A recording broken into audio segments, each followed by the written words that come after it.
politik etik disamber oleh yang namanya fundamental, yang dia mewakili parlemen dari swasta, dari kaum liberal, dari politik liberal, didukung oleh media yang namanya CH siapa itu, untuk melakukan provokasi, di mana politik etik itu digunakan menjadi trilogi itu, bahwa Indonesia harus dibangun yang namanya masyarakatnya, tulis dari budi itu berupa pembangunan yang namanya di bidang pendidikan, kemudian di bidang irigasi, dan di bidang transportasi. Sebenarnya apa? Ya, liberalisme pada waktu swasta menguasai sana dengan infrastruktur yang sudah ada, dikuasai oleh negara, oleh kerajaan Belanda, kepingin swasta itu menunggangi untuk bisa masuk ke Indonesia. Mungkin ini di Cak Nun nanti akan menampilkan kayak gitu. Kemudian berkembang terusan Suez dibuka, terjadi suatu mobilisasi modal besar-besaran ke Indonesia untuk penguasaan terhadap pertanian awalnya, tapi kemudian ditemukan minyak dan lain-lain. Ini sebenarnya berlanjut sampai kondisi Jepang sudah dengan Meiji restorasi sudah membangun mapping wilayah untuk menguasai Indonesia dari sisi itu.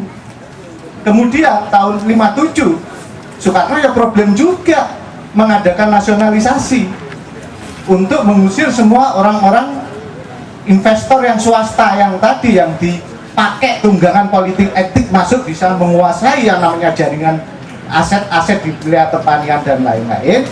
Dan dia minta pendidikan agar dia menjadi tenaga murah, minta irigasi agar kebun-kebunnya bisa kayak gitu. Ini tunggangan-tunggangan.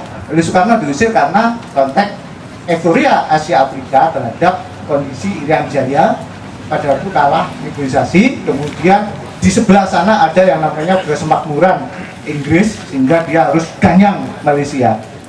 Di sisi lain dia melakukan nasionalisasi, di sisi lain ABRI-ABRI yang tentara yang memang dididik atau ditransformasikan oleh kepentingan masyarakat Eropa waktu itu melakukan perlawanan.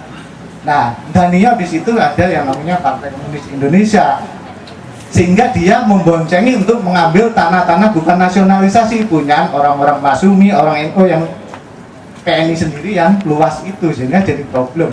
Tapi lebih lanjut untuk dikembalikan ke Indonesia harus mendapatkan satu kaplingan blok-blok minyak tahun 67-68 ada di Indonesia. Jadi betapa seriusnya dia sebenarnya ketika melantik itu. Dan keuntungan yang kedua, laba yang kedua, karena laba tadi itu ada 5 macam, ada laba rohani, laba moral, laba budaya, laba ekonomi, dan laba politik gitu ya. Laba kita malam hari ini adalah bahwa hanya orang kenduri cinta yang tidak bangga di presiden-presidenkan, kan gitu kan. Bukan hanya tidak bangga, malah berani meremehkan.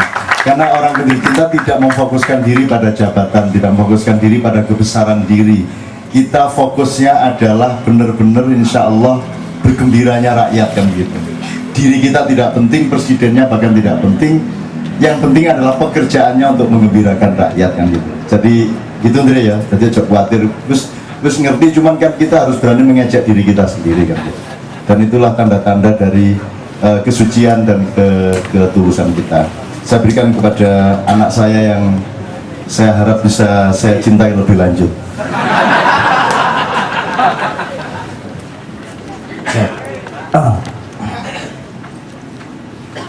Dicintai atau disiksa itu tipis.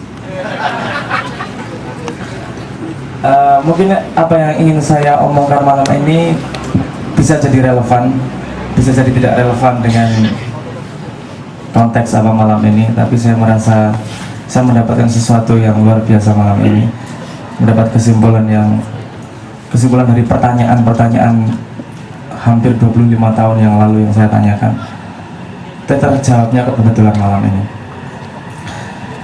Saya sedikit cerita pengalaman ketika saya masih SD, sehingga sampai punya sedikit rasa gimana jadi anaknya Cak Nun. Saya dulu ketika SD pernah bertanya kepada Cak Nun, ini kok Tuhan repot-repot amat sih bikin kitab sampai 4? Persis pertanyaannya seperti itu. Kenapa nggak sekalian langsung dikasih Al-Quran sejak awal, nggak selesai? Nggak usah ada perdebatan, nggak usah ada perbedaan agama, nggak usah ada perseteruan satu agama, dipercaya bersama, tidak ada keributan. Jawaban beliau, pohon aja boleh tumbuh kok. Persis seperti itu, koma jawabannya. Pohon aja bisa tumbuh kok. Ya, saya menteleng nunggu apa terusannya gitu.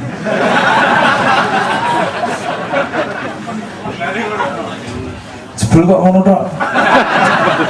Nggak disiksa gimana, 25 tahun loh saya nunggu jawabannya. Terus satu lagi pertanyaan itu baru terjawab malam ini. Pertanyaan kedua ketika saya baru masuk kuliah, kenapa sih ada agama? Apa sih perlunya? Saya nggak mau mencari jawabannya dari sisi yaudah percaya aja, ayo diikuti aja, saya nggak mau.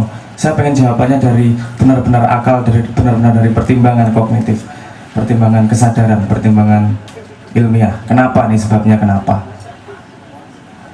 Jawabannya kebetulan juga terjadi malam ini. Jawaban itu dimulai dari ketika beberapa waktu lalu, sekitar sebulan yang lalu, saya diberi PR oleh seseorang yang berada di sebelah kanan saya, yang orangnya adem ayem. Kalau ngomong assalamualaikum yang nyurai 100 orang, karena jarang banget. Yang baru mengakui Islam paling belum 2 tahun. Ini beliau ngasih PR saya, ayo nulis tentang pendidikan. Saya baru teringat itu sebenarnya PR yang baru dicetuskan oleh beliau ini. Saya baru teringat sebenarnya saya juga punya pemikiran tentang itu. Apa sih yang terjadi sama Indonesia? Generasi pemimpin sekarang adalah produk dari pendidikan masa lalu, dan pendidikan sekarang pasti akan memproduksi pemimpin-pemimpin dan orang-orang Indonesia di masa depan. Terus sekarang ada apa dengan pendidikan? Saya mencoba mengingat-ingat ketika kecil itu pelajarannya apa. Saya menemukan ketika kecil pelajaran utamanya itu ada 3: membaca, menulis, dan berhitung. Itu aja. Membaca dalam arti kita diberi pintu wacana, karena dengan membaca kita bisa mengerti buku, kita bisa membaca koran, kita bisa membaca internet, yang kemudian kita bisa mengerti cara berpikir orang lain, ide-ide orang lain. Jadi wacana terbuka begitu luas. Yang kedua kemudian menulis. Dengan menulis kita diberi bekal untuk memberikan apa yang kita pikirkan, ide kita, apa yang kita omongkan dalam bentuk tulisan, sehingga bisa dibaca oleh orang banyak dan dimengerti oleh orang banyak. Yang ketiga berhitung. Berhitung itu pasti dalam ilmunya, kalau pelajarannya matematika ya. Ada aljabar, ada trigonometri, ada number teori, ya semacam-macam wis. Aja takon aku wis. Umur dhewe kok. Berhitung inti dasarnya adalah dimana kita mengkalkulasi sesuatu dengan seobjektif-objektifnya, sebisa mungkin seobjektif-objektifnya.